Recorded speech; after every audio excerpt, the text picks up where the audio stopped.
What is the criteria for selection for Airborne? Again, like I said, first you have to volunteer and then you have to be willing. In any other unit, and you can be posted as a commanding officer. I got a letter. I got a call from the MS. They said, "Sir, are you volunteer?" Marga, why are you asking that question even to me? They said, "So because we can't post you there unless you confirm to me. Just hold on." So I immediately replied back to him the SMS ki refer our ongoing conversation. I written in capital, bold and underline. I am volunteer and I'm willing. But now see, you got the message. Well, yes, sir. I'm in. So you need to be voluntary and willing. And then you need to undergo that probation and then you need to do your para course.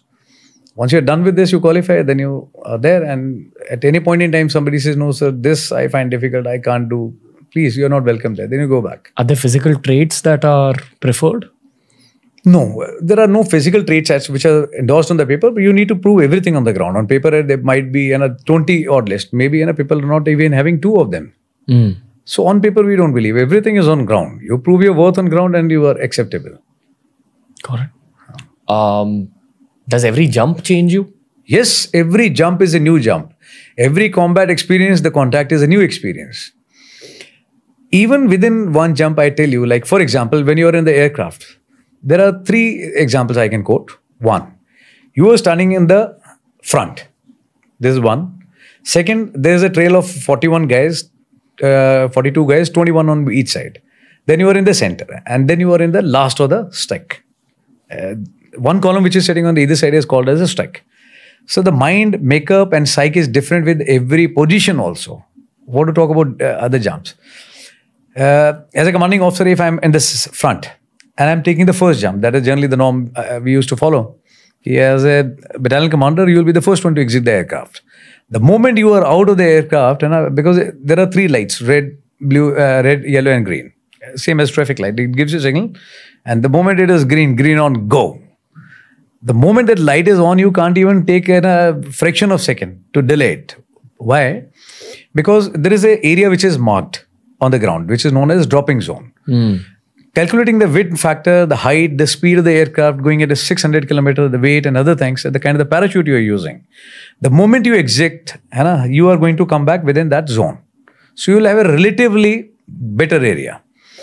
If you take even the difference between the jumps, it is even less than 0.7 up now the second. It is the speed of go, go, go, go, go, go, go. That is the speed. People don't even jump out of the bus from that at that speed. So if I'm the first one and if I take 0.7 extra also, 2 things are for sure. Firstly, I'll lose that respect. People say, bloody, he got scared. I can't afford that luxury as a battalion commander. You are out means you're out in that moment. Second, I know it is going to cost somebody life, those 0.7 seconds. If I delayed it, he probably is going out of that DZ. That is one. But, that freedom is there. No one is in front of me. I can take a command and you're out. But when somebody is in the center, now that time when you see people are going and ek aage wala thoda sa aage piche kahin ho jata hai, your entire biorhythm get disrupted. That's now happened? No, not with me. I always used to be the first one to jump. I love that thing. Now there is a guy who is in the last. Imagine there are 20 guys and they had already jumped out of the aircraft and he has got some distance to cover. Now he's running inside the aircraft and there he goes out. His psyche is different. Every jump is a different. Once it had so happened, people had jumped. We had done with our jump. We were down. Last 3 guys in order of stick and it was a night jump. And one possibility which has never been discussed, it never happened in the history. It is highly not anticipated and it happened. The cord on which it was a static jump, on which cord was there and it went off. What? See, in aircraft, where you're sitting, when you're jumping with a static jump is something when you have got a parachute, there is a cord attached to a parachute and the hook is on a cable, which is in the aircraft. So that cable got broken because when you jump, there is a particular distance it goes and then the cord is taken out of the aircraft. So from the parachute, it gets deployed. But in this case, just cord mein wo lagta hai that cord itself got broken. Now, because of this, what had happened, the 3 guys, they just slipped silently out of the aircraft. And they were under this false sense of this thing. Now the cord will get unbroken and my parachute will get deployed. It never happened. It didn't open. It didn't open at all. It was just 10 seconds at the max, 11 seconds, not even 10 seconds. They just touched the ground. Coming from thousands of feet, it was around 1450 was the feet height. They touched the ground, and when we went to see them, they were exactly in the same training which I had been taught to them. They had made a position, their legs were folded in a particular fashion that is called para position.